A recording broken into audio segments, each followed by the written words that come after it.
Outside the window, the blue, cold, starry sky. Not a cloud in sight. Only the stars and the moon illuminating the deserted night streets and the occasional lone car passing by. The city was asleep. Stephen sat at the kitchen table and smoked one cigarette after another. The open window had been open since mid-January. The frost was crackling in the yard, but that the cold penetrated from the street into the apartment did not disturb the man. He was in such a state that such trifles did not bother him at the moment. Outside the window, a gray, dull dawn was hardly dawning. The meeting with the notary was scheduled for 11 o'clock. There was still plenty of time left. Christina slept sweetly in the bedroom, wrapped in warm blankets. Unlike Stephen, she was clearly happy about the whole situation, and that was somewhat repulsive to the man. Until a couple of months ago, Stephen had considered this girl ideal. But how beautiful, determined, ambitious, intelligent. She has a way with words. When you need a joke, it's appropriate. When you need to put a man in his place, will put. And most importantly, tender, loving. A real woman. Next to such a man feels strong, necessary. Not that Lisa. Stephen's heart ached again. After all, his wife was not a stranger to him. Despite the presence of Christina, despite everything that had happened lately, Lisa was still the person with whom he had shared his joys and sorrows for years. They had met while they were still students. The girl was conquering the faculty of finance and economics. Stephen studied at the law faculty. No, the guy never particularly dreamed of becoming a lawyer. Since childhood, he read a lot. He especially liked stories about relationships between people, love, passion, hatred, fear. It was interesting to unravel the intentions of the characters of life narratives, to reason why they acted in this or that way. No wonder that his essays on literature turned out to be the most profound and interesting. The teacher even read out some fragments in front of the class. Stephen also drew a lot. His desk drawer was full of sketchbooks, full of all kinds of drawings. Fantastic creatures, courageous warriors, just unusual ornaments. Drawing was calming, peaceful, but it took a long time. Stephen himself did not understand how it happened. He was sitting down at his desk to do algebra. He distracted himself for a minute to finish drawing another character, and that was it. I fell out of reality and came to his senses only when he was surprised to realize that he had spent several hours drawing. Stephen was clearly a creative person, but his parents weren't happy about it. Mother and father seemed to agree on one thing. They both felt that their son needed a serious profession. That way, at least they were in agreement on something. But, in general, the father found some connections, as a result of which was Stephen at a prestigious law school. True, but the study did not cause the slightest interest. But what can you do? Parents argued that you need to learn. Otherwise, you will not achieve anything in life. Stephen was used to believing his parents and obeying them. But at university, he met Lisa. Stephen noticed her in his first year of study. She had such an interesting appearance, not beautiful? No, but there was something aristocratic about her appearance. They called her Queen Lisa, for a reason. Snow-white skin, beautiful, intelligent eyes of the darkest shade of hair color, black, shiny hair, always smoothly arranged clear cheekbones, a nose, light comb, and confident line of lips. And, most importantly, regal posture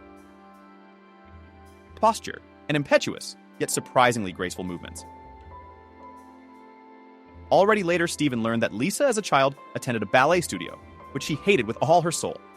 But parents sincerely believed that the girl should move beautifully. And Lisa plowed into ballet shoes all the time required for childhood and adolescence. Here, Stephen understood her very well. His parents also knew better what was necessary or not necessary for him. Lisa was always busy.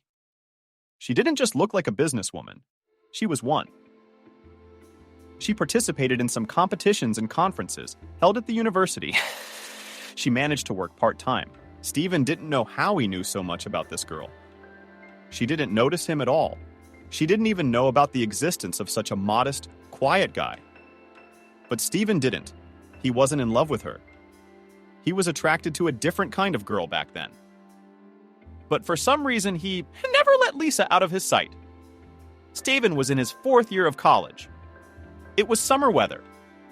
From the middle of May, it was time for exams. It was time to get a pass for the session. The boy went out for a walk to the ice cream stand. Since morning, he had been studying thick notebooks with lecture notes, preparing for the exam on state law. He decided to take a break. Stephen was just about to round the corner of a neighboring house when he heard a squeeze behind him. The growl was not loud, but it was angry. It came from near and far. Then came a frightened, distressed cry. It was the sound that made Stephen turn around. He had not expected to see such a thing. In front of him was Lisa. Previously, the guy had been able to observe her only within the walls of the university. Stephen knew that the girl lived somewhere in the center, rented an apartment, as she was not a local, from somewhere either from a village or from a regional town. And here she was in the street, next to Stephen's house. It was strange, but there was no opportunity to ponder it for a long time. Lisa growled and the preacher. 2 large dogs were approaching the ground with their muzzles. A lot of dogs had been breeding in the neighborhood lately. There was a construction site nearby, so the animals lived somewhere behind the fence. The builders fed them at first, and then the construction stopped temporarily or permanently. Stephen didn't know that. Now hungry packs were roaming the neighborhood. There were attacks on people. Just now, 2 of these shaggy bandits were advancing on Lisa. The girl noticed the boy's presence, and so much hope was in her eyes that Stephen, always a little wary and hesitant, just couldn't act otherwise. He grabbed a large boulder off the ground and headed straight for the dogs. The guy thought that if the dogs threw themselves at him, at least one of them would have time to hit him over the head with the rock, maybe even stun the beast for a while. But then what to do? There was still the other dog. There was no time to think about that. And that was that. Stephen had just become a hero. The boy walked over to Lisa and asked, trying to keep his voice firm and steady, "Are you okay? They didn't do anything to you?" "No," the girl shook her head, looking at her savior gratefully. "Thank you very much. I was confused." The girl was transforming from a confused, frightened, fragile victim into the Queen Lisa. Her eyes became firm, her movements and voice were filled with confidence. "Yes, we have hungry dogs running around here because of the construction frozen. Many are attacked. Too bad for them. On the other hand, in the end, it's all our fault and we humans," sighed the girl. "Listen, were you in no hurry?" "No," answered Stephen honestly. "Then may I ask you to please escort me to the fake 15, because I'm confused in your neighborhood? And again, I'm afraid to run into dogs. To be honest, you'll walk me." Stephen felt like a real hero. Queen Lisa herself was counting on him. "Wow, I will! Of course I will!" Stephen deliberately took Lisa the long way, even though it was possible to take a shortcut through the courtyards. It was just nice to walk and easy to talk. Lisa turned out to be a wonderful conversationalist, intelligent, attentive, and understanding. Turns out they liked the same books. Now, who would have thought it? But no matter how fake 15 in the end, and grew as if from under the ground in front of the 2 companions. Well, here we are. Thank you again. I'm here for one tomb. We're studying for a test together. It's a deal. I study finance and economics at our university. I know, smiled Stephen. Satisfied with the effect produced by their recognition, Lisa was surprised. How do you know? I'm a law student there too. I've just seen you around a lot, that's all. By the way, I have a test tomorrow too. What a small world. It's not the world, it's our little town. Well, since we're in the same university, we'll see each other again? Lisa smiled expressively and disappeared down the stairs. That day, Stephen could think of nothing but Lisa's deep, dark eyes. At least he was almost ready for the test. He had never felt any romantic feelings for this girl before, though he had known her, seen her, kept her in his sight. And now, when they talked to each other, it was as if Lisa had conjured him up. It was her pleasant, competent speech, respectful attitude to the interlocutor, unexpected weakness, fear of stray dogs. Lisa was now attracting Stephen to her like a magnet. The guy hoped that they would paprikaser or sea turtle kuiper. They would see each other at the university the very next day. And so they did. Not entirely by chance, though.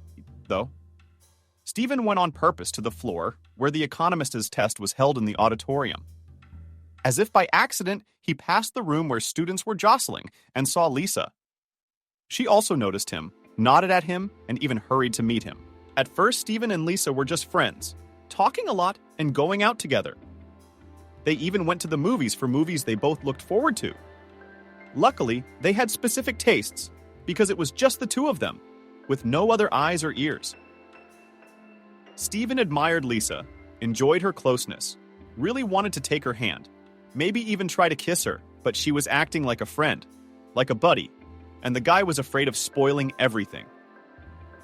That's why he didn't show his feelings. It was better to remain friends than to feel awkward every time they met. He didn't want to destroy those warm, friendly relations, which had already appeared. And then they found themselves at a common student party? It was a disco in honor of the end of the next academic year. Ahead of the 5th year, then graduation. Almost the whole road to a diploma of higher education was behind them. There was something to celebrate. Stephen watched Lisa dancing with the other guys and was wildly jealous. No, the girl didn't owe him anything. They weren't even considered a couple. Stephen himself was free to dance with whoever he wanted, but these guys shooting Lisa in the dance made him furious. Furious. Unpleasant feelings were hitting Stephen, but he didn't show it. He joked and laughed with his friends. Even participated in stupid contests. And then, already late in the evening, when everything was over, Lisa herself approached Stephen. The guy noticed that the girl was not quite sober. Officially, strong drinks were forbidden at that party. But of course, virtually any student could also cheat and bring their own alcohol if they wanted to. "Don't you like me at all?" Lisa asked with stunning directness. "Of course you do." Stephen slammed his eyes shut in confusion. He hadn't expected to hear such a thing. "I mean as a girl," Lisa explained. "I'm not pretty, yes, but hunched over. Lips thin, tall, too skinny, wrong shape." "Do you like other girls?" And Lisa was almost right. Until a few months ago, Stephen did like other girls. Girls of so-called model looks. But now there was no one prettier and more attractive to him than Elisa. Perhaps it was the right moment for a confession, but for some reason he could not find the right words. But Lisa was very talkative. "Haven't you noticed how I feel about you? I mean, we've talked so much. And all this time I've been waiting for a sign from you. Something to make me think you like me too. You only see me as a friend.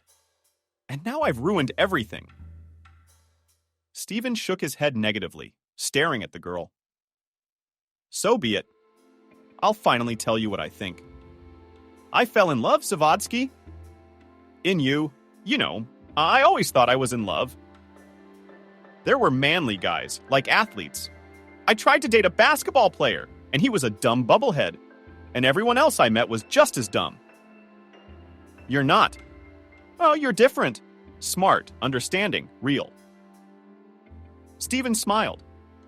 It was nice to hear Lisa say that. He didn't know what to say in response, so he just hugged her, pressed her against him. The girl put her head on his shoulder and continued her monologue. "I danced with all of them tonight, just because of you. only to make you jealous, and you remained absolutely cold. It's so painful. You don't understand, Stephen sighed. You're as stupid as I am. What do you mean? She looked Stephen in the eye with interest. And then he did what he had long dreamed of kissing a girl. They started dating. Quiet student from law school and bright, successful Queen Lisa, so different in temperament and character, but still very, very similar. And in many ways, they had so many common and interesting topics of conversation, so many joint activities that both of them enjoyed. Stephen and Lisa really turned out to be like two halves of the same whole. It was Lisa who helped Stephen decide what he really wanted to do with his life. You are a born psychologist, interested in the feelings and thoughts of others, she once said. Try it. Take a course. Maybe you'll get somewhere. And Stephen obeyed. After graduation, he got a job at a law firm, did boring, routine work, got pennies while studying online for a psychology degree.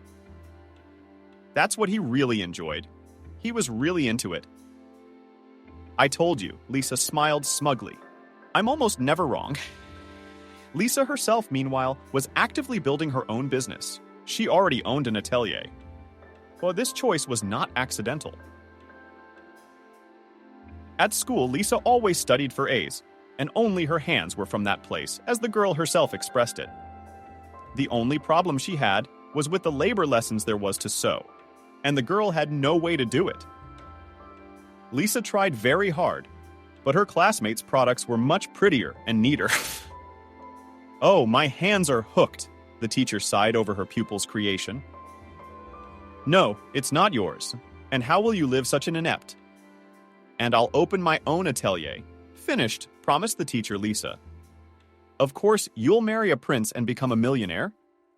Is that what you all think when you're young? The teacher didn't believe the girl. She really grew up and opened an atelier. Stephen supported Lisa in everything, and she supported him accordingly.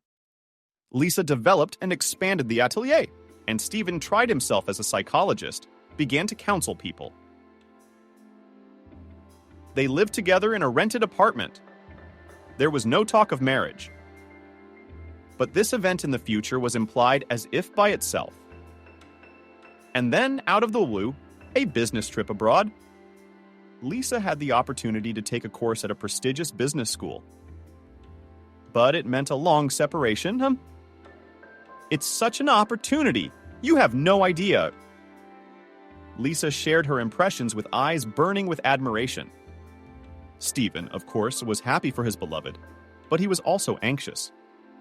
After all, it was not a matter of 1 month or even half a year. Lisa was to spend about 2 years abroad. How would it affect their relationship? For some reason, Stephen thought that she would find someone there and would not want to return at all. Well, he was wrong. The distance test really didn't work out. Only it wasn't Lisa who was to blame. For the first time after the departure of his beloved Stephen was not himself. He missed her so much. Stephen missed her desperately from the moment he saw Lisa off at the airport. He had been doing everything on autopilot, working in his law office, counseling clients as a psychologist. They socialized not hours, of course, almost every night. Lisa looked tired, but happy, enthusiastic. She liked all the teachers, practical classes, even hours-long lectures. The girl shared her impressions with Stephen. He, as usual, spoke encouraging words to her, supported her. As time went on, the video sessions became more and more rare. Lisa didn't have time. The course was very intensive. Sometimes she didn't have enough time or energy to talk to Stephen. And the latter, of course, was working himself up into a frenzy. It seemed to him that Lisa had someone else, and their conversations were too superficial, infrequent, and short. Being a psychologist, Stephen realized that it was all about his complexes of distrust in Lisa and fear of losing her. It all stemmed from insecurity. It seemed to Stephen this might be prove a researcher is a super if we have cars. He was surrounded by many young men who were much more handsome and successful than he was. Of course they were, he imagined. Lisa was comparing him to them, and perhaps contemplating starting a relationship with someone else, someone more deserving. When Lisa was around, he saw her eyes full of tenderness and love, felt her warmth and sympathy. But now that she was far away, Stephen began to feel that Lisa did not love him at all, that she was worthy of more, that he was not up to her level.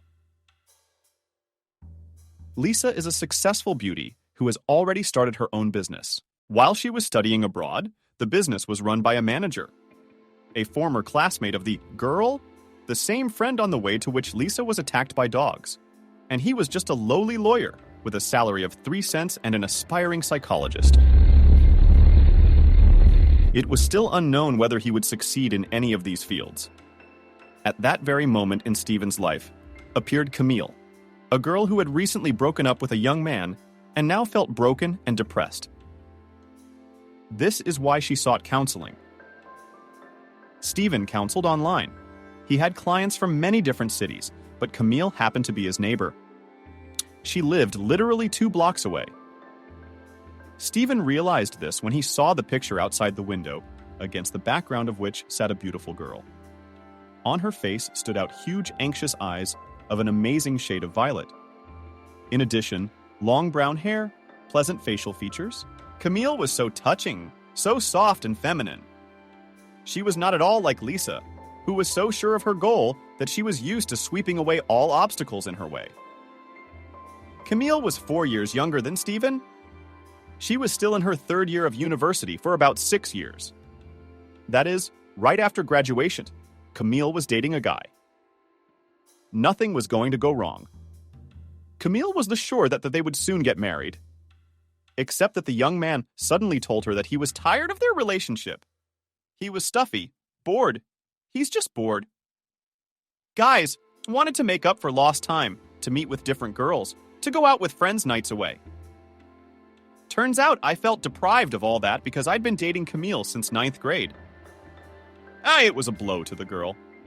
She was worried, lost, looking for faults in herself that weren't there, and blamed herself for what happened. In the end, someone advised the girl to see a psychologist. Consultations with specialists were not cheap. They were beyond the student's means. But Stephen was a novice psychologist, so his rate was quite satisfactory to Camille. So they met. Stephen realized that it was unprofessional, but he could not help it. The pretty girl somehow immediately captivated his heart. Next to her, he felt more confident and stronger than with Lisa. She had long been the unspoken leader of their couple in all matters. Besides, at the moment, she was probably not interested in Stephen, and he was tired of feeling not even 2nd, but 5th or 6th place. Camille needed him so much and listened to him with such attention. She really felt better after a thorough talk with him as a psychologist. In general, it was not difficult to make the young beauty feel at ease. Soon, Stephen and Camille moved their meetings offline. Their conversations were no longer like a psychologist and a client, but like a friendly chat. Then their friendship smoothly and naturally developed into something more. They both needed that feeling of being needed, loved, exceptional. Soon, Camille moved in with Stephen. He didn't want to live a lie, so he told Lisa everything honestly. Stephen thought that in her eyes woke up pain. Lisa's lips trembled. Red spots appeared on her cheeks. But she quickly pulled herself together, as she always did. "Well," Lisa said, shaking her head, "this is unexpected news. But since you've made up your mind, I won't make a scene. We're both adults on our own. Good luck with your new relationship." And Lisa disconnected. And just like that, it was over. No hard feelings, no accusations, no trying to figure out the details. Stephen sighed. This only confirmed his opinion that Lisa had cooled off on him. Suddenly, that thought hurt. Still, Lisa was someone special to Stephen. Even after the breakup, he kept thinking about her, even though Camille was good for him.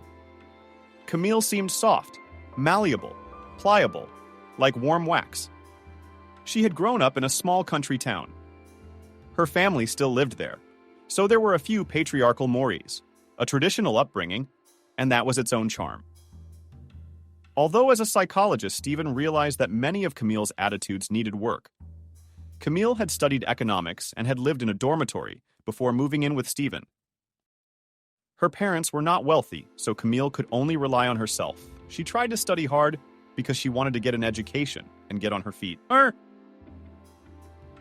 Studying before she met Stephen was her first priority. But she fell in love, lost her head with a young psychologist, a lawyer, and so she pushed everything to the background. Her friends, lectures, exams, a part-time job. Basically, everything. Stephen, of course, was very flattered, but he, in turn, tried to do something for Camille, worked more to buy her gifts, take the girl to restaurants and cafes, took on some of the household chores, which pleasantly surprised the young lady, who was not used to such behavior of men. Stephen was bathed in love and admiration, enjoying the care and warmth. He had never felt so loved. Camille had practically put him on a pedestal. Sometimes Stephen was cut short by jealous thoughts. I wondered if she had behaved the same way with her ex. Somehow it seemed that yes, caring and obliging were inherent traits of this girl's personality. And yet Stephen thought and compared her tears. Such interesting communication on equal terms he and Camille had never had with each other. The girl often did not understand his jokes and almost never knew the authors or the movies Stephen told her about. The man at such moments caught himself thinking that he still lacked Lisa, her wit, insight, straightforwardness. Then one day, Camille told Stephen that she was expecting a child.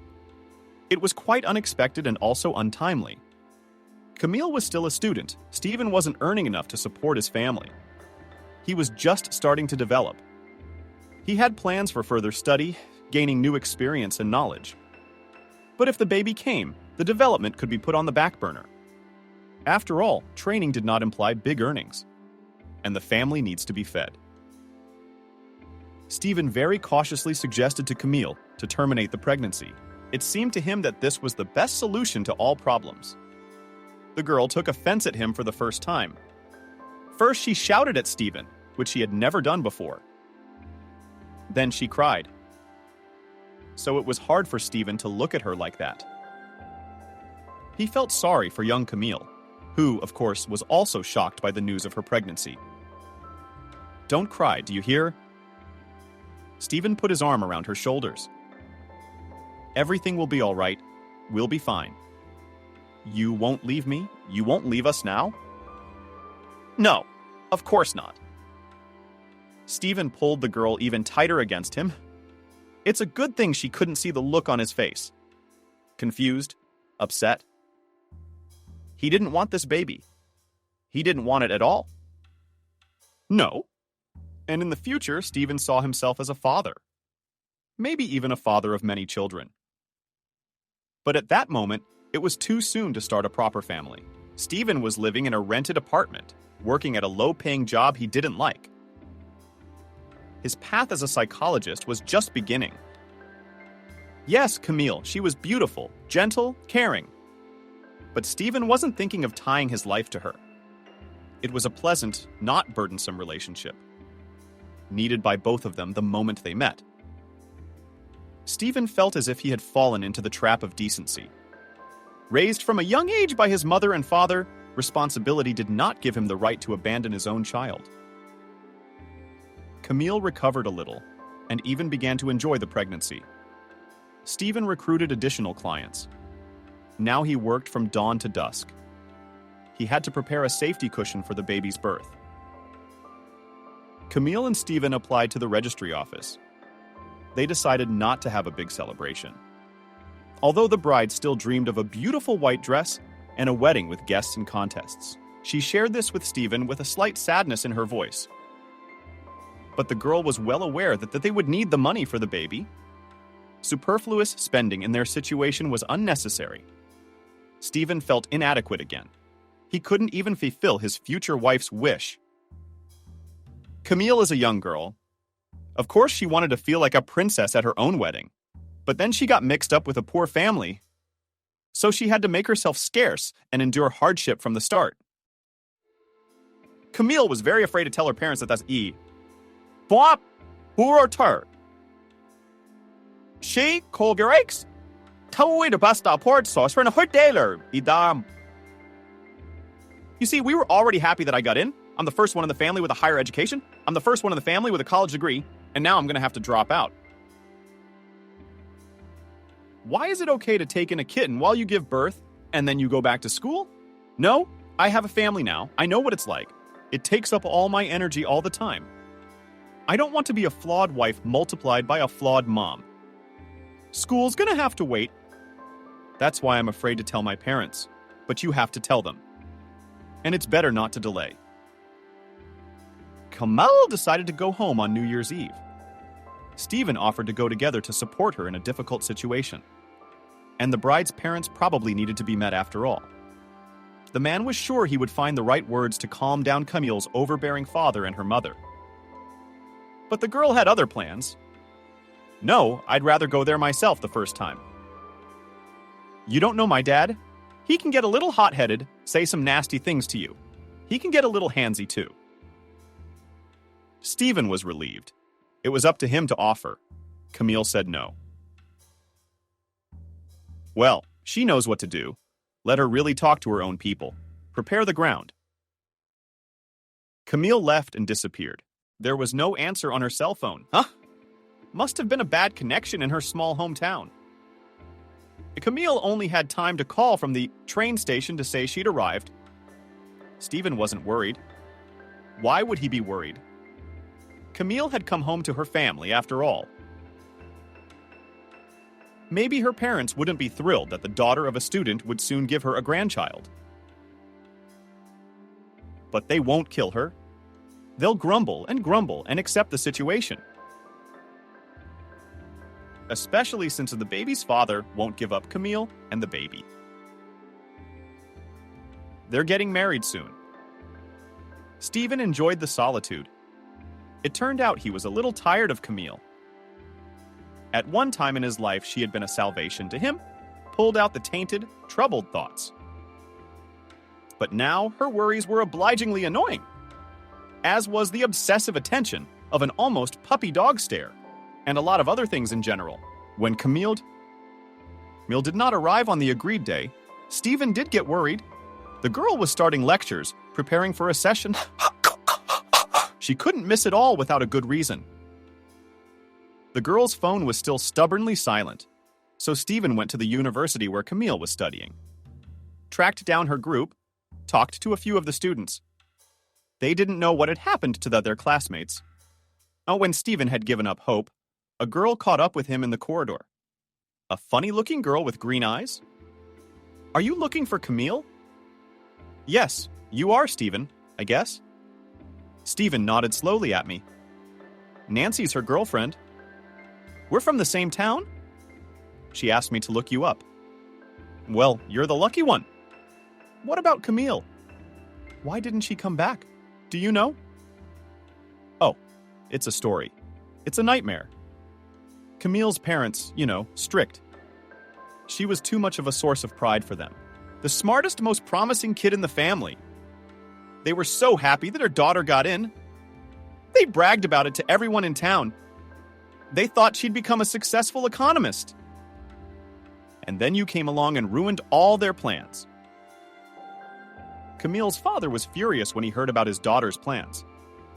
Pregnancy out of wedlock is more like marriage. Camille was also planning to drop out of school. She wanted to be a good wife, a perfect mother, and a housewife, instead of pursuing a career. So, the strict parent decreed no wedding and such tricks. Decided and personally escorted his daughter to the clinic, where the head doctor was his former classmate. Even before the new year, the girl had surgery, deciding that, in the opinion of her parents, all the problems, so that the child is no more. Stephen was stunned to hear this. He had seen with what joy Camille was waiting for the bars of Thiers, for the baby, and could imagine in what condition she was now. And anyway, what kind of wildness was this? Camille is of age. She has the right to decide for herself. And what about him? His opinion was not asked at all. That's the way it is with us, Nancy shrugged. We're used to listening to our parents. There's no other way. And Camille did not go through Nancy against her mother's and father's wishes either. Camille asked me to tell Stephen that it's over between them. She said not to look for her or try to find out for yourself. Camille will now study by correspondence from home under parental supervision for more. But not to let anything like that happen again. That was all she asked to be conveyed, but it was almost hushed up. A sphere that was clearly uncomfortable being the messenger bearing bad news. She also said that your relationship was a mistake, but she wished you happiness in your personal life too. Thank her, too. Stephen shook his head and walked toward the university exit. Later at home, he thought about the whole situation and concluded that everything had happened for the best. Stephen did not feel bitter about the loss. He did not even feel upset. On the contrary, there was a kind of joy, because everything was solved as if by itself without his participation. There would be no child in the family. And it wasn't his fault. Camille, of course, was very sorry. Such overbearing parents are not to be envied. On the other hand, it was her choice. She could go against her father if she wanted to. Camille knew that Stephen would accept her, would not hold her in contempt. And yet she gave up the child and the man she loved. That was good. Life went on as usual. Suddenly her work as a psychologist began to bear fruit. And very generous. Soon Stephen left the hated work in the office and gave himself completely to mental illness cure. In intimate relations, he became more cautious. Romances happened, but the man did not allow neither mental intimacy, much less the appearance of permanent partners. There were also no thoughts of children, family, and so on. He did not want it all yet. Or maybe the women were not the right ones. The man involuntarily compared them with Lisa, and each time the comparison was not in favor of another companion. They were not up to the Queen Lisa, not at all. Stephen seemed to feel quite happy and accomplished. His favorite high-paying job, his own apartment, a beautiful car. And yet something was missing. And then fate brought him back together with the one he hadn't stopped thinking about all this time. By that time, Stephen was already quite a successful and established man. He consulted people online from all over Russia. Even people were now queuing up for his sessions. Stephen's services were already expensive. The man periodically published his own books, which sold out like hotcakes. He illustrated the publication himself. So another of his artistic talents came to life. Since childhood, Stephen constantly something that drew in albums of fantastic creatures, courageous superheroes, animals different. In general, it turned out well. Parents admired, of course, but strongly advised his son to do something more serious than what would help him in the future not to starve to death. And so it turned out. Now, Stephen was even asked to lustrate other people's buildings. To the profession of psychologist added a part-time job as a digital artist. He had to take a couple of training courses to hone his skills. And now, Stephen was quite in demand as an illustrator as well. He lived in his beautiful, stylish apartment, drove an expensive car, had savings, and, in general, was rightly considered quite wealthy. A man in his 30s. Many people his age would never have dreamed of such a thing. Stephen, going to the bar that night to relax a little, had not expected this meeting at all. He thought that Lisa had been living somewhere in Moscow for a long time. She had disappeared from social networks, so Stephen couldn't follow her fate as before. But he thought that with her ambitions in their provincial town, she had nothing to do. It was not a town for Queen Lisa, yet it was she who sat at the bar with her leg tucked behind her. All grown up. Even well-groomed, stylish, expensively, but not pretentiously dressed. There was impeccable taste in her entire appearance. The same regal posture, the same bottomless, penetrating eyes, which seemed completely black in the semi-darkness of the bar. And the hair, shiny black hair, lined down her back. Lisa usually wore her hair shorter.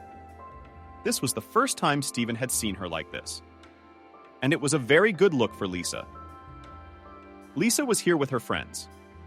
They were sitting at the counter because there were no more tables available, and they were discussing something lively, laughing. It was like he blamed it. At first, he even wanted to leave the bar quietly, to run away because... But if they were to meet, there would have to be something to talk about. Stephen still felt guilty that he was the reason for their breakup. His infidelity was to blame. To be perfectly honest, there was resentment too. Lisa hadn't even tried to find out then, which meant she was already completely indifferent to him. Maybe she was even seeing someone else in a faraway country. But Stephen soon realized that he was not afraid of meeting Lisa. On the contrary, he was drawn to her. It was like a magnet. Just as when he was a young man, he could not take his eyes off her. Each of her movements, each feature of her appearance, they all evoked complete acceptance. Everything was almost native, her own. It seems that she physically felt his gaze, turned around, and met his eyes. Lisa smiled at him without a shadow of resentment, without a shadow of contempt. Stephen got up from his seat and moved towards her. They talked all night until morning, retiring to the far end of the bar, where the music was quieter, to enjoy each other's company. And talked. Lisa talked about living abroad. It wasn't easy for her, studying from morning till night, not settled life. What admirers. She didn't even think about having an affair, and simply no strength or time for it. Was not purely physical. So the speculation of Stephen and other men turned out to be false. What did you say the other day about us breaking up? That you were seeing someone else? They knocked me off my game for a long time. I even thought about dropping out of school. But then, of course, I pulled myself together. Stephen looked into the eyes of tears and understood, felt how hard and sad it was for her then. And the guilt was overwhelming him more and more. But I got what I deserved for what I did, Stephen sighed. It is not for nothing, they say, about the boomerang of fate. And the man told about his situation with Camille. I didn't forget to mention that I'd been thinking about Lisa and regretting it all these years. Desperately regretting their breakup, which he himself had initiated. I felt like I was falling short of you. I thought you needed someone stronger, more successful. What do you think now? You're worthy of me now. That question made Stephen hot. He knew Lisa didn't say that for nothing. Was there even one chance in 1,000,000 that something between them was still possible? I'm quite capable of handling a gorgeous woman like you now, Stephen said in a happy tone. But his eyes were serious. Lisa smiled and kissed him, and then they were together again. Lisa and Stephen had both already reached certain career heights. Stephen was a sought-after psychologist. Lisa ran a chain of ateliers. By the way, the very same former school labor teacher Lisa called Yukos's hand got a job with her. The owner of the atelier did not explain to her new employee why she had chosen this particular field of business. But this turn of fate pleased her. The gestalt was finally completely closed. Stephen and Lisa decided to buy a house. They chose a cottage in a well-maintained village not far from the city. It seemed to both of them that this was the best place to raise their children. Stephen and Lisa felt ready to become parents. The materials were in place. What was there to procrastinate about? They started planning for their heirs while they were still preparing for the wedding. Both had been to the doctors. Stephen turned out to be perfectly healthy. Lisa, on the other hand, had some problems. They had lived before and hadn't had time to become a mother? The doctor shook his head. 5 or 6 years ago, everything would have been much simpler. But your problems have progressed over the years. Now there is little chance. Lisa was upset, of course, but as always, she quickly pulled herself together. She was used to the challenges of fate, accustomed to the struggle, and believed that this time she would win. It had always been so. Stephen supported Lisa in everything, or accompanied her to medical procedures, searched together with her for information about her illness, and sought advice from the best doctors. As the years passed, the desired pregnancy never came. Lisa, an iron, unyielding lady, sometimes cried from helplessness. She wanted a child so badly. Stephen, too. However, he was ready to give up heirs if only his wife was happy. Stephen was frightened by this state of hers and became uncomfortable with Lisa's confusion. In the world of men, such a thing simply could not happen. Lisa is strong. She never cried. She always knew what to do. And now, all of a sudden, this happened. Stephen tried his best to comfort Lisa. When the doctors gave their final verdict, pregnancy was basically impossible unless a miracle happened. They had a serious conversation. Lisa, this has to stop. Stop torturing yourself.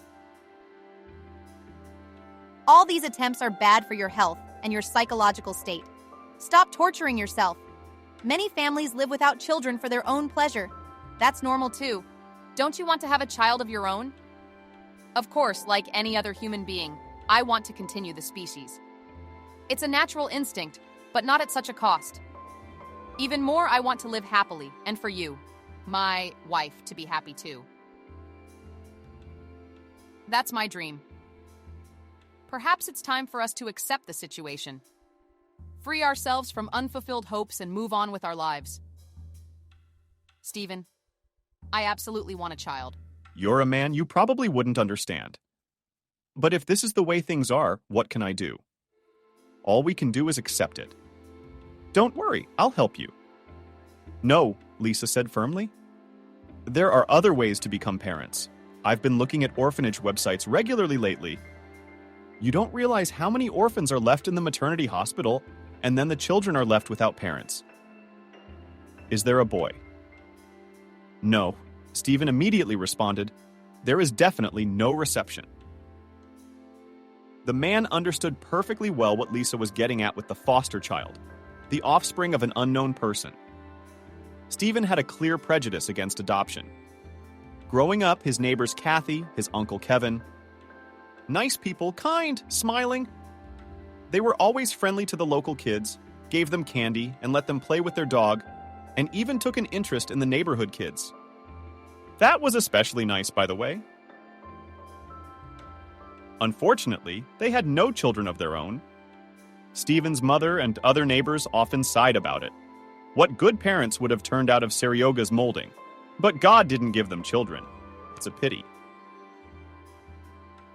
But then, the child they did have chubby cheeks, and a carapace David about 4 years old. Stephen was surprised. He realized even then that children are small at first. They can't walk or talk, and you take them in a stroller. And here was such a David at once. Kathy herself explained to the yard kids that the boy appeared to them from the orphanage. That's what happens when children are left without parents, and some are lucky enough to be adopted by families. Stephen was genuinely happy for David. He was really lucky. Kathy, Kevin are perfect parents, and such parents one could only dream of. The boys took on 2 of them. The girls didn't study with him. The boys took him into their games. Of course, giving in to the kid in everything.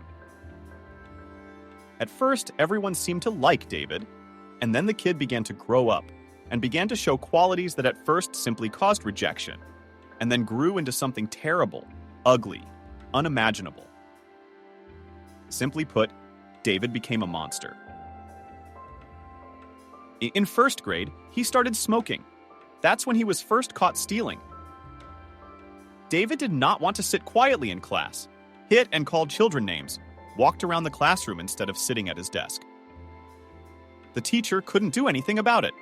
David swore like a cobbler. Kathy, Kevin were intelligent people, though. His foster mother and father were nothing to him. Stephen remembered how David's parents used to run around the yard at night looking for their wayward son. The neighborhood boys helped them. It got worse. David got mixed up with a bad crowd.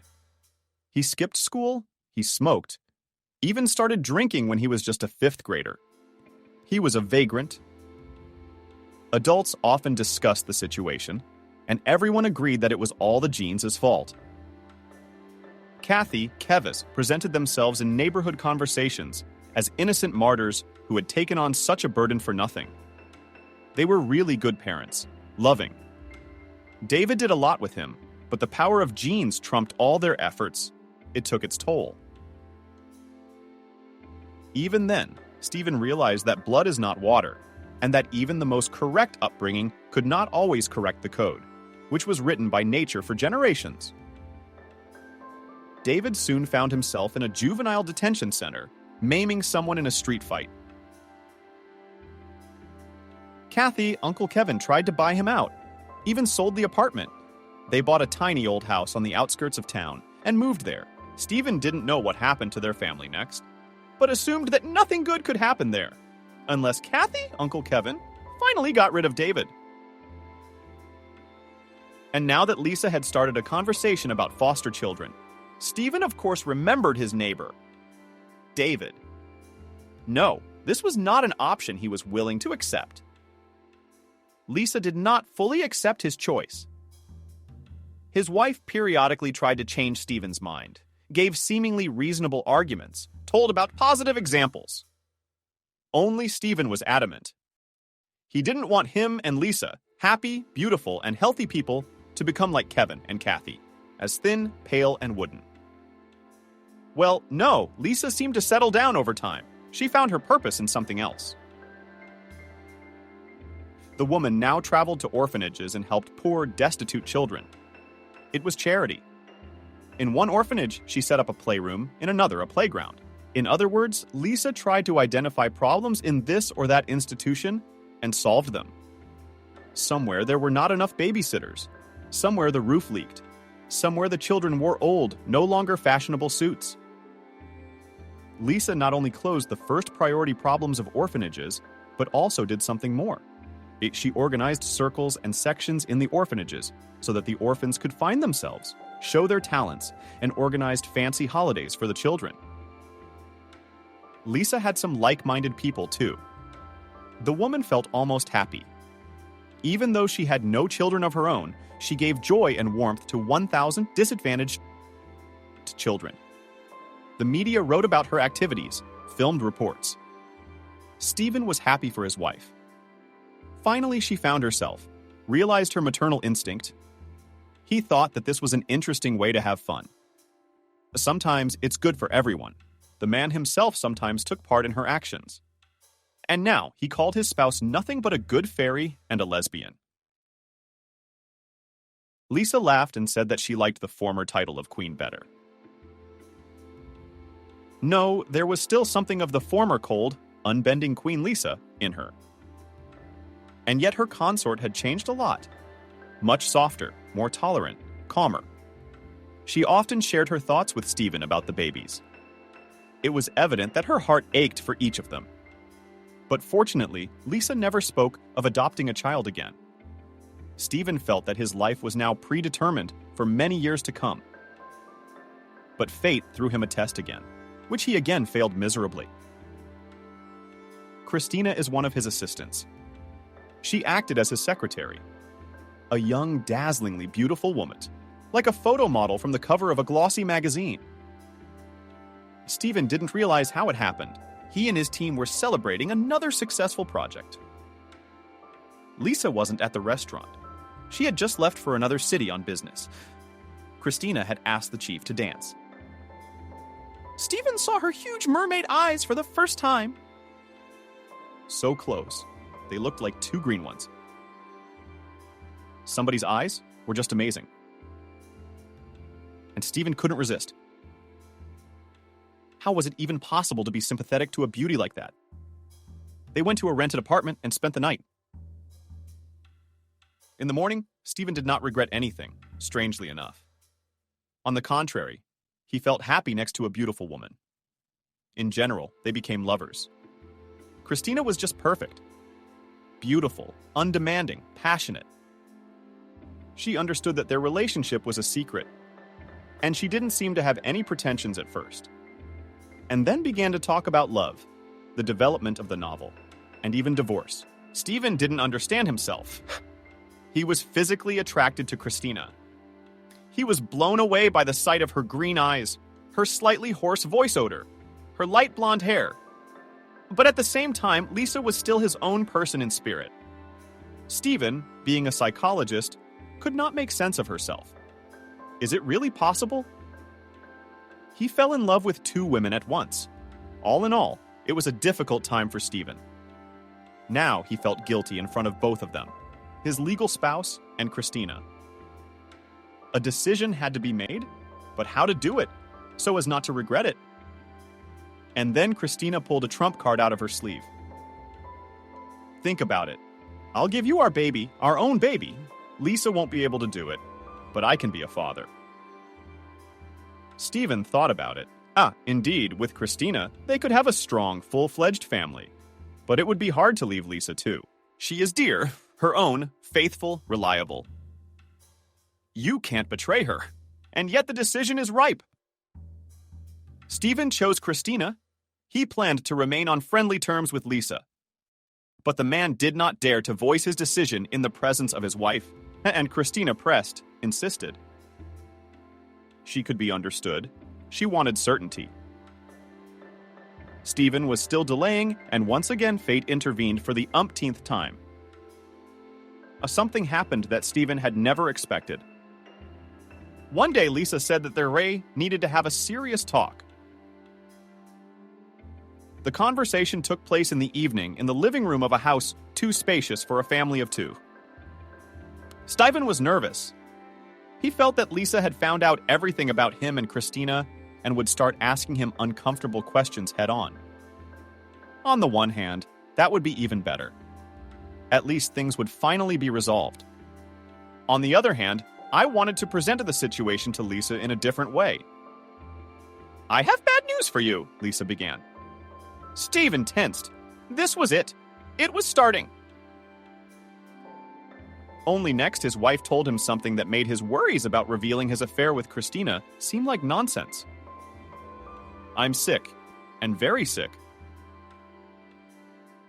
I've been diagnosed with an incurable blood disease. I only found out about it recently. They couldn't diagnose me for a long time, so I didn't tell you before. Lisa grinned. At first, I thought it was just a vitamin deficiency. And then I hoped that everything can be cured. It's the 21st century, after all. And here we have such a terrible diagnosis. Stephen didn't want to believe what his wife was saying. Indeed, it seemed that now anything could be cured, if only there was money. And fortunately, they had the money. Lisa shook her head sadly. She put her hands on Stephen's shoulders in a soothing, warm gesture. She was also comforting him, being in such a state. Amazing. I don't believe you can't be helped. We will fight. Stephen was about to leave his wife, but he didn't want Han to lose her. Just like that, definitively and irrevocably. Lisa meant a lot to him. She was his own person, his own loved one. He wouldn't give her up to some disease for anything. Remember when we realized we weren't going to have children? You said we had to accept the situation. Now you just have to accept it. Stephen shook his head negatively.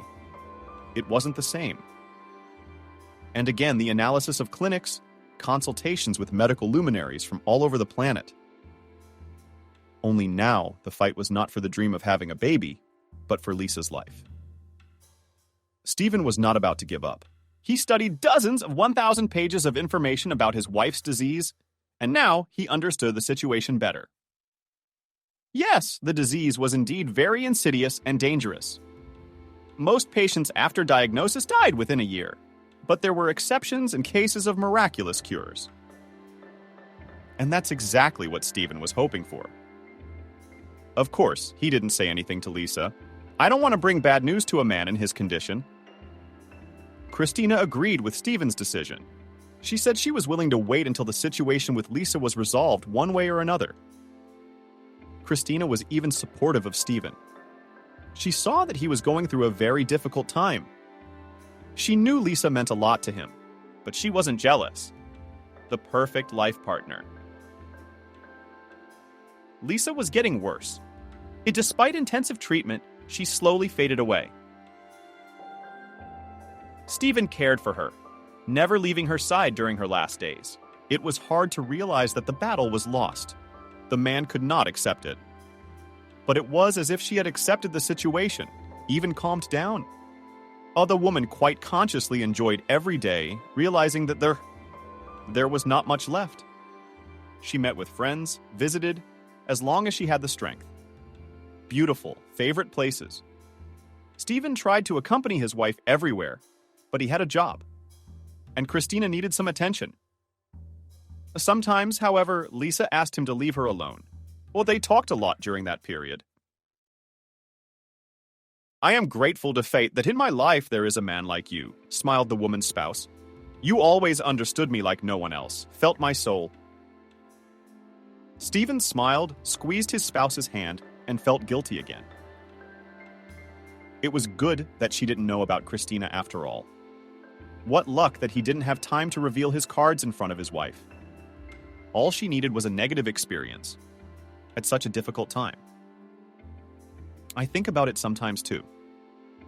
What a blessing that we met after all. Lisa, Stephen replied, quite sincerely. You are a unique person, the nearest and dearest to me. And these words too, paradoxically, were pure truth.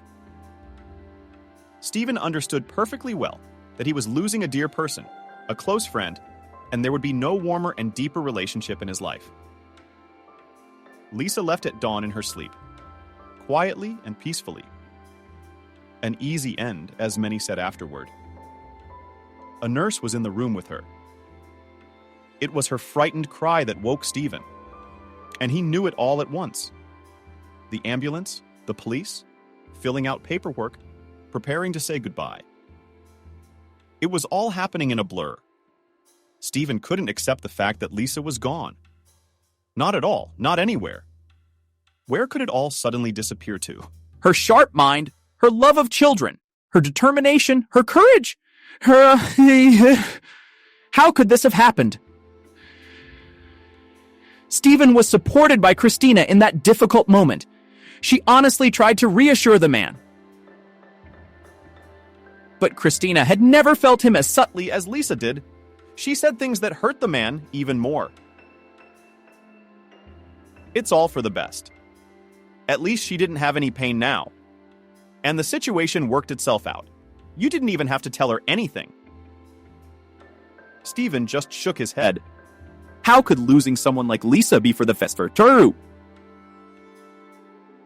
But based on any test, Christina just didn't understand anything.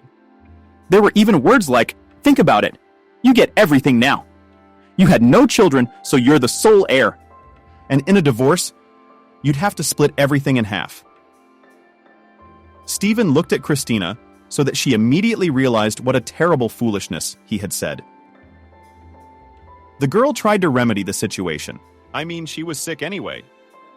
What was there to fix? And now there was such a benefit. Shut up, just asked Stephen. People came to say goodbye, lots of people, colleagues, friends. More people Lisa had helped over the years. They came up to Stephen, offered condolences, said nice things about Lisa, and Stephen was proud of her. Proud of his wonderful wife. He regretted that he rarely admitted to Lisa how wonderful she was, but he was glad that sometimes he did say it. It had been several days since Lisa had left. Stephen still couldn't quite believe it. Then a woman called him, introduced herself as a notary, made an appointment. I invite you to the reading of the will. Stephen was surprised. He didn't know Lisa had left a will. Perhaps she had decided to make it easier for him to receive his inheritance.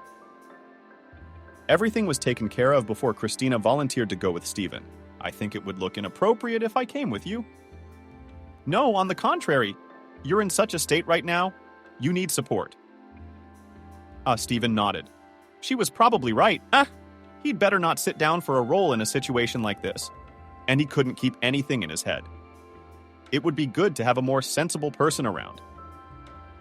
And now Stephen sat in the kitchen and smoked, inhaling smoke out the window. It was early morning. Christina was still asleep. Stephen was suffering from insomnia, and he wanted to go to sleep and see Lisa. Maybe even talk to her. Stephen sighed. Put the kettle on. I should have a strong, hot black coffee. Maybe it would cheer me up a bit, because my head felt so heavy. Stephen poured the steaming coffee into a cup. He sat down at the table again. He thought about it. Remembered Lisa. Their life, her dreams, her plans, her desires. Yeah, the world had lost a lot of things. Lisa had done so much good for people. For underprivileged children, Christina was even seriously afraid to hear at the notary that Lisa had bequeathed all her money to some orphanage or children's home. Stephen was distracted from his thoughts by Christina.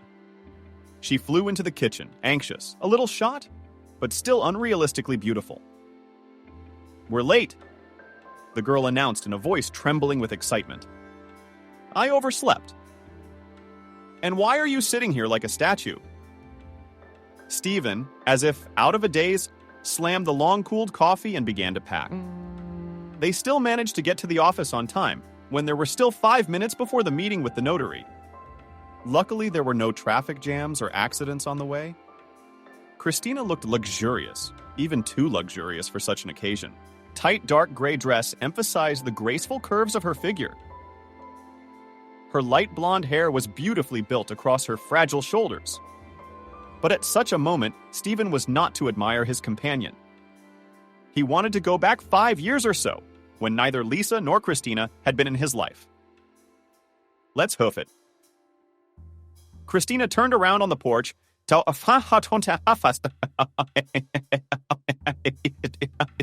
trying to hide her irritation, turned to Stephen. He grinned.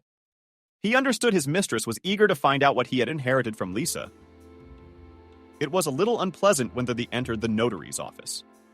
An old woman, dressed very modestly, even poorly, hurried in. What can be said? She reminded Onyshchenko. And with her, a lovely, charming girl of about 10 years old. Wavy, russet hair, big gray eyes. Stephen looked at her and couldn't recognize anyone. This child reminded him very much of someone, but who? Could it be a relative of Lisa's? Maybe Stephen had met this little girl before.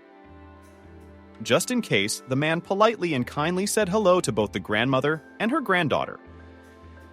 The old woman answered cautiously, as if wary, even almost unpleasantly.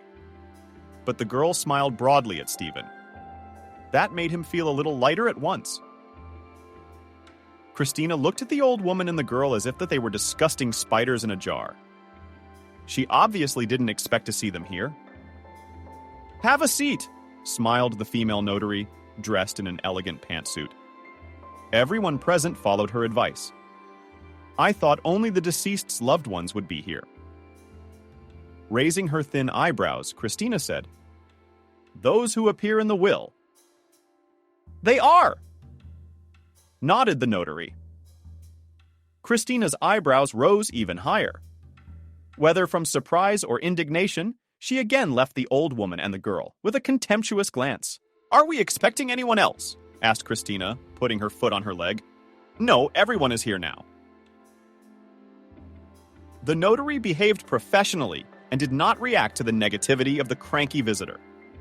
She stood up, expressed her condolences to those present, said a few warm words about Lisa, and then took out of a large envelope a sheet folded in half on both sides, written in Lisa's neat handwriting. This letter is addressed to you. The notary handed the sheet to Stephen. You can read it here. Basically, in this letter, the deceased explains everything to you. Stephen clutched the letter with both hands. He wanted very much to be left alone to read Lisa's last message. The man had no doubt. Something very important was written there. Then the notary began to read aloud the will, as it should be read aloud. As Stephen guessed, there was a considerable amount of money.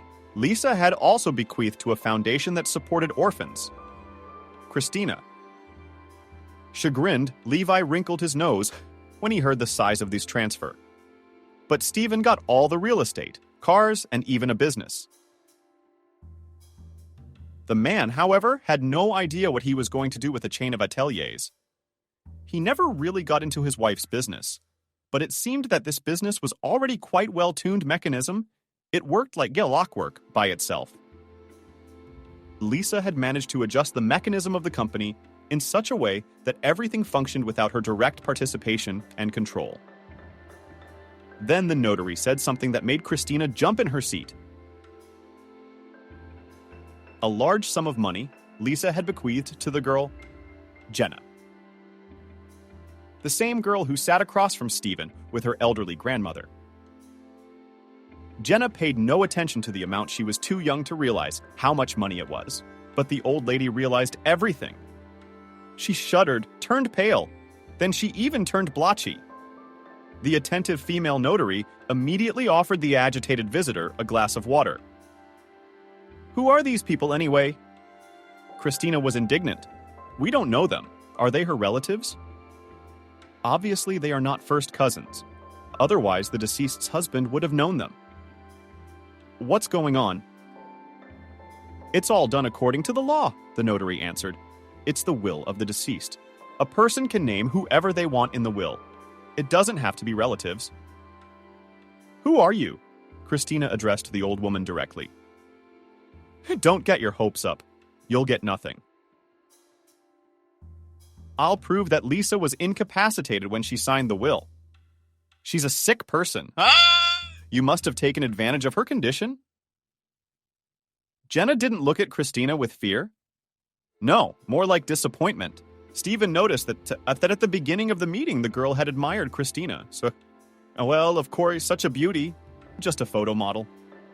But now the idol was turning into a monster before her eyes. Screaming little things. Calm down. Stephen threw angrily over his shoulder. He himself was not surprised at this outcome. The man realized that his wife would certainly have given some of what she had accumulated during her life to charity. The girl and her grandmother were obviously very poor. Lisa must have wanted to help them. But why them? And with such a large sum of money? Excuse me, I'm not protesting in any way, Stephen addressed the old lady. If my wife has decided so, it's the right thing to do. But I'm just curious. How did you meet Lisa? Why did she choose you? The old woman looked Stephen carefully in the eye. There was both judgment and pain in her eyes. I guess you'll find out for yourself. Finally, she said softly. Read the letter, and you will understand. The girl slid off the chair with relief. What was happening was clearly beginning to stress her out. Jenna wanted to leave this place with its oppressive and heavy atmosphere. Let's read the letter, demanded Christina when the door behind the visitor slammed shut. Let's find out who they are. Christina, you see, I have to do this in private. Christina pouted her lips, but remained silent. Stephen sat in the old coffee shop he used to run to when he was still a student. He chose the farthest table against the wall, behind the racks of rooms, plants. There was no better place to finally read the letter. Christina was not so easy to get rid of. She wanted to be with Stephen when he began to study Lisa's message. She had even had to raise her voice, and now Stephen was alone with that very letter. His heart was pounding so hard that it seemed about to jump out of his chest. I wondered what Lisa was trying to tell him. Hello, Stephen. That's how the message began. If you're reading this letter, I'm sadly gone. That's a shame, of course. Life is a good thing. Anyway, it's already happened, so it's time for you to know everything. I love you, you know, and you love me too. I'm sure of that, despite your occasional flings. Unbeknownst to Christina, by the way.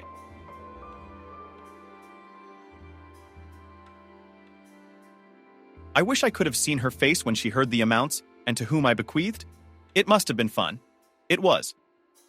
So it turns out Lisa knew about Christina. What a nightmare. And he'd made such an effort not to upset his wife. All the energy that should have gone into fighting the disease? Don't think I'm not upset about Christina. I understand. You're the kind of man who can't live his whole life with one woman. A creative person who needs inspiration in a museum. Stephen thought for a moment. Lisa understood him better than he understood himself. Christina was just such a muse. But I never doubted that you loved me. And that's true. You were there for me during a difficult time in my life. Supportive, caring, that's priceless. I wasn't so scared with you. You fought so fiercely for me when I knew it was over. And when I came to terms with it, you didn't give up until the end. I can't imagine what it all cost you. Thank you for that. And know you're my nearest and dearest. Stephen felt tears come to his eyes. The sharp pain of losing Lisa pierced his heart again. Yes, he felt the same way. Lisa. She had been a close, kindred spirit to him. They were more than just husband and wife. Soulmates, soulmates. Stephen would go to great lengths for her. And she would have done the same for him. And now, let's talk about Jenna. Wonderful girl, isn't she? I'm sure you've seen her before. She's so sweet, she doesn't remind you of anyone. I mean, she's a lot like someone who's not a stranger to both of us. I met her a long time ago, 3 years ago. She was just a little girl, a first grader. You know, I used to help orphanages. Jenna's an orphan too, but at least she has a great-grandmother. Or someone with no great-grandmother and a very poor family. Yeah. And at that time, the situation became so difficult that the old lady had to give her granddaughter to the orphanage. It was hard for her, but at least in the orphanage the girl was fed and clothed. The great-grandmother couldn't always do that. I saw Jenna at a New Year's Eve performance. The children had prepared a big concert. In the hall was Anne, the great-grandmother of the girl. She, by the way then, without ceasing, was crying, penetrating her eyes with a handkerchief. A sad sight, the girl attracted my attention. At first, with her appearance, the little beauty reminded me of someone, only I did not immediately realize who. Did you finally figure it out, or not? I asked the teachers about her and was horrified. A 7-year-old girl had to go through things that not all adults can handle. At first, Jenna had everything to be happy about. She lived in a small regional town with her mother and grandparents. True, there was no daddy in the family, but this is a common thing in modern times, isn't it? Many children grow up without fathers. It's not surprising. Jenna was everybody's favorite. She was a young mother's favorite. It was said that she gave birth to a girl from a very favorite man, and he abandoned them. He didn't want to become a father. He was afraid. Good thing Jenna's mom had good parents. Of course, they did not abandon her daughter in a difficult situation. They accepted and supported her. And when she gave birth, they helped the young mother with the baby. They lived like this. And the 4 of them, grandmother did the household. Grandfather earned money to feed the increased family. And Jenna's mom studied at the university by correspondence, because now she had a small child in her arms. Jenna grew up to be a healthy, obedient child. That's what they say about gift kids. Her mother just adored her. Grandma and Grandpa couldn't help looking. There was no extra money in the family.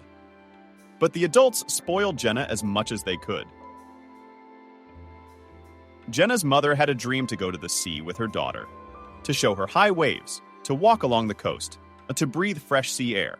When the girl got a little older, the grandfather decided to fulfill his daughter's wish. He bought up some money and planned a trip to the sea in the family car. It was cheaper that way. Jenna was only 4 years old at the time. At first, everything was going just fine. The family had a wonderful vacation at the seaside. All the dreams of Jenna's mother and walks along the seashore and beautiful bright pictures came true. But on the way back, on the way home on the highway, there was a terrible accident. The car lost control and went into a ditch.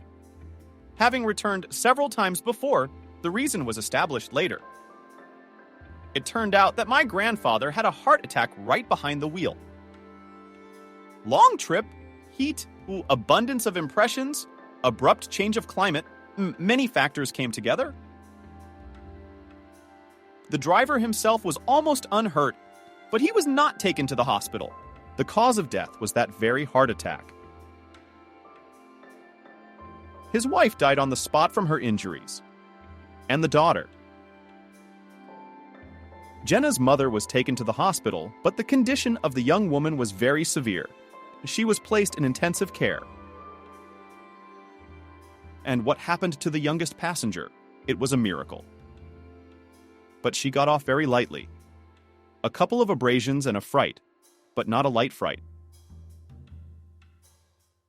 The girl then, for a long time with screams, howled at night. She often dreamed of this terrible accident.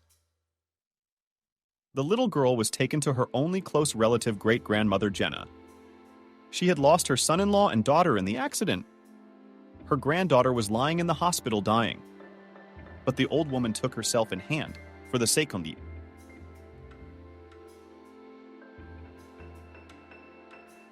of her great-granddaughter. After all, in this difficult period, she needed a sensible adult to take care of the girl. The mother of the little girl was in a serious condition, but there was still hope for her salvation. For treatment required money, and a lot of it. So the old lady had to sell the apartment where the once happy family lived. She reasoned that now the main thing is to pull mom, Jenna. And money and apartments, unlike human life, are a matter of time. When her granddaughter gets on her feet, she'll earn money. In the meantime, they can live at her place. The three of them can live together in a one-bedroom. The three of them? That old lady. The treatment didn't work. Jenna's mother wasn't saved. The girl was left an orphan. She had no one in the world but her old great-grandmother. No, there was a father somewhere. But how to find him? The old woman did not know the details of her granddaughter's history. She had no idea where our father might be. And did he need a daughter if he had already abandoned her? Nothing to do. Great-grandmother began to raise her little granddaughter alone. It was hard. At such a respectable age to keep up with a small child is not easy. As for the financial side of things, it was a mess. Jenna's great-grandmother's pension was meager. Her health was also poor, and she couldn't get a part-time job. Then there was Jenna's allowance. It had to be confirmed every year, and it cost the old woman a lot of labor. So many papers to collect, so many offices to run.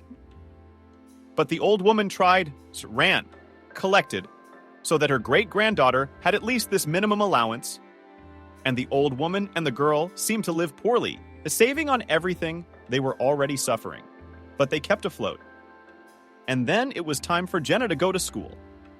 And that's when the family budget couldn't bear the new expenses. The great-grandmother somehow got her granddaughter to school, even had to go into debt. After that, it was very bad times, when even bread was not enough every day. That's why great-grandmother made the decision to put Jenna in the orphanage temporarily, due to the difficult financial situation. And then this concert took place. I saw Jenna on stage. I was drawn to her looks. And then it started happening. Jenna looks a lot like you. You notice the same eyes, the same look, the same eyebrow parting, and the mole on her cheek. Even the mole is exactly the same. I looked at the girl and realized that coincidences like that just don't happen, huh? And then it turned out it wasn't a coincidence at all. Stephen tore himself away from the letter. Why hadn't he realized? Jenna was indeed very much like him. It was not without reason that the girl seemed familiar to him. He saw almost the same features in the mirror every day. I went deeper than that. I even had to hire detectives. And it turns out Lika doesn't fall out of her chair. Or whatever you're sitting on right now. Jenna is your daughter. I purposely withheld her mother's name before. Otherwise, you would have figured it out right away. I like to keep things intriguing. You know it's more interesting that way. Jenna's mom is the Camille you left behind when she was expecting the baby. Stephen wanted to object. It was important for him to prove to Lisa that he hadn't abandoned Camille.